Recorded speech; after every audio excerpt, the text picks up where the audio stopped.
শ্রমিক দলের সমাবেশের খবর সংগ্রহ করছেন সহকর্মী স্বস্তিকা সিংহ। সরাসরি যাচ্ছি তার কাছে। স্বস্তিকা, সমাবেশ কি এর মধ্যে আনুষ্ঠানিকভাবে শুরু হয়েছে কিনা জানাবেন। দলের সিনিয়র নেতাদের মধ্যে এই মুহূর্তে কারা কারা উপস্থিত হয়েছেন?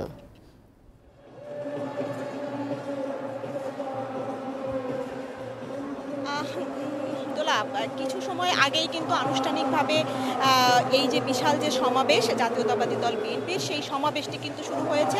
আমি যদি একটু আপনাকে দেখানোর চেষ্টা করি যে সমাবেশ ঘিরে আসলে বিএনপি নেতাকর্মীদের যাওয়া এবং যারা মাঠ পর্যায়ে নেতাকর্মীরা কাজ করেন, সেই হাজারো হাজারো নেতাকর্মীদের পদচারণায় কিন্তু আজকে নয়াপল্টন সহ সমগ্র এলাকার নাইট অ্যাঙ্গেল থেকে শুরু করে সমগ্র পল্টন জুড়েই কিন্তু আজকে এই যে যারা শ্রমজীবী মানুষ, তাদের অধিকার আদায়ের যে আন্দোলন, তাদের অধিকার, তাদের যে দাবি, সেই দাবি পূরণের জন্য কিন্তু পল্টন আজ তাদের স্লোগানে মুখরিত। এবং সারা দেশ থেকে আসা নেতাকর্মীদের সাথে সাথেও কিন্তু বিএনপির কেন্দ্রীয় পর্যায়ের নেতাকর্মীরা যেমন এই মঞ্চে উপস্থিত রয়েছেন, ঠিক তেমনি এই পল্টনের এই সমাবেশ ঘিরে কিন্তু বিএনপির জাতীয় ও স্থানীয় পর্যায়ের যে নেতাকর্মীরা রয়েছেন, বিএনপির মহাসচিব যিনি মির্জা ফখরুল ইসলাম আলমগীর রয়েছেন, উনি কিন্তু এই সমাবেশে উপস্থিত হয়েছেন। কিছু সময় আগেই উনি কিন্তু মঞ্চে উঠেছেন এবং ঠিক কিছু সময়ের মধ্যেই আসলে বিএনপির যিনি ভারপ্রাপ্ত চেয়ারম্যান রয়েছে তারেক রহমান,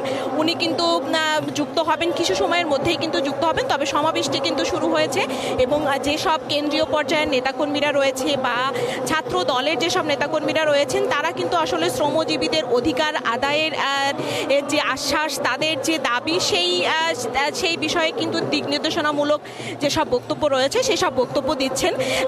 এবং যারা এই আসলে সারা বাংলাদেশ থেকে বিভিন্ন জেলা, থানা এবং গ্রাম পর্যায়ে থেকেও কিন্তু আজকে এই পল্টন ঘিরে সমাবেশের উদ্দেশ্যে কিন্তু আজকে বিভিন্ন পর্যায়ের নেতাকর্মীরা কিন্তু উপস্থিত হয়েছেন। এবং কিছু সময়ের মধ্যেই এই বিএনপি ভারপ্রাপ্ত চেয়ারম্যান তারেক রহমান যুক্ত হয়ে নেতাকর্মীদের উদ্দেশ্যে বক্তব্য দিবেন এবং যেসব দিক নির্দেশনা রয়েছেন, সেই